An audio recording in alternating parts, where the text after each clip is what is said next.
What's up, Amen Mountain?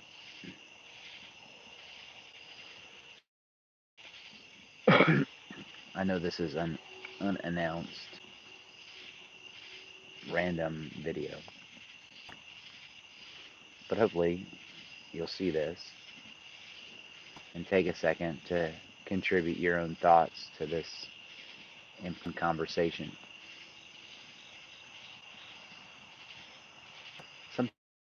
Sometimes we don't consider the nuance, the difference between synonyms.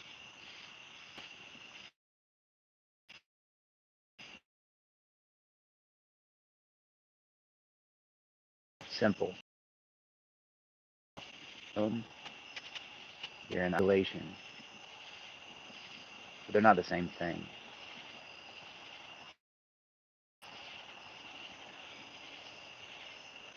Solitude is constructive, isolation is destructive.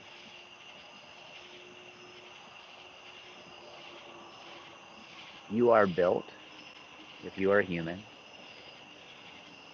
like it or not, within a spectrum built for community. Some people are more social, some people are less social, but everybody is wired to have contact with other humans. Eye contact, touch, conversation, connection. You can agree with this, you can disagree with this, but all the philosophy, all the science, all the theology points in the same direction, that people are created or designed or wired or built, use the word that you want, to connect with other people. Some people need this more, some people need this less, but it is core to who we are. This is why that when someone is seeking to punish another person or to um, brainwash another person, they will torture them by putting them in extreme isolation for prolonged periods of time.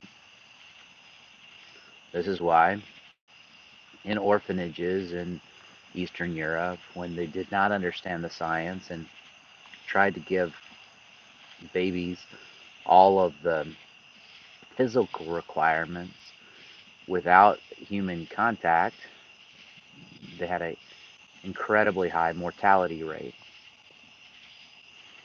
And they learned that babies need to be held along with the nutrition and other things that they're being given.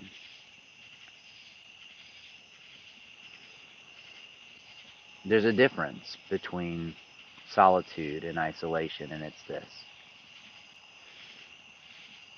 If you are engaging with the world in a regular way, if you are spending a lot of time with people, you will need to come up for air. That's solitude.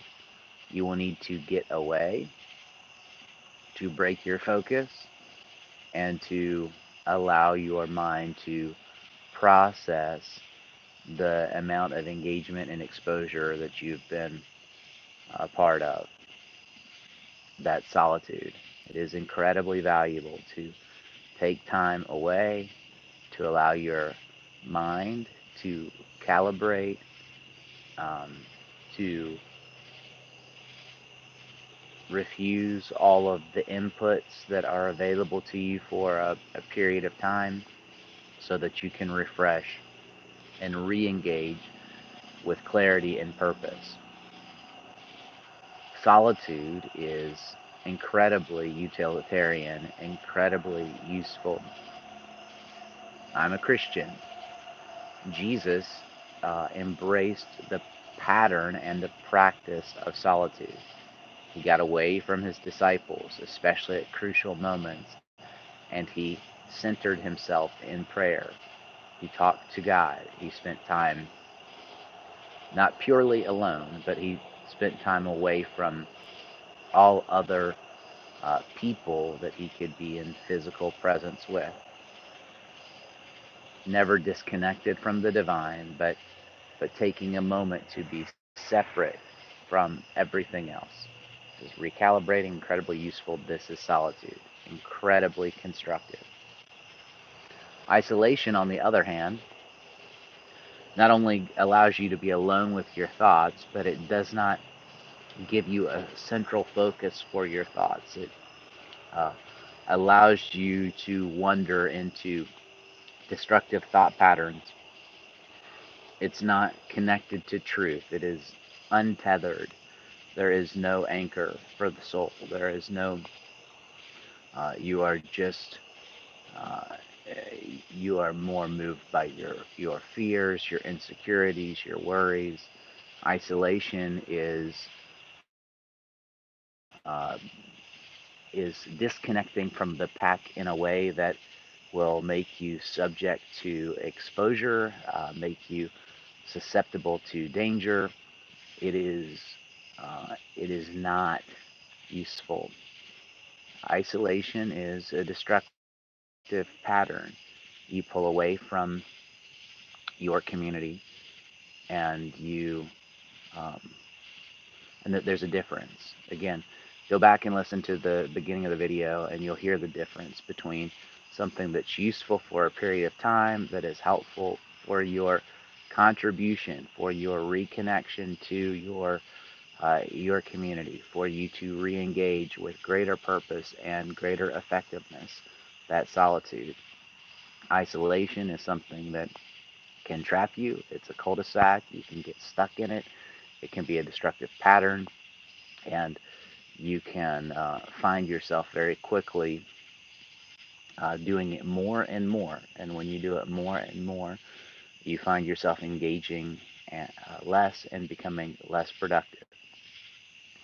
There's a core theological idea that I'm drawing from, and that is the imago Dei, or the image of God in mankind. And this says that for many reasons, mankind has innate value.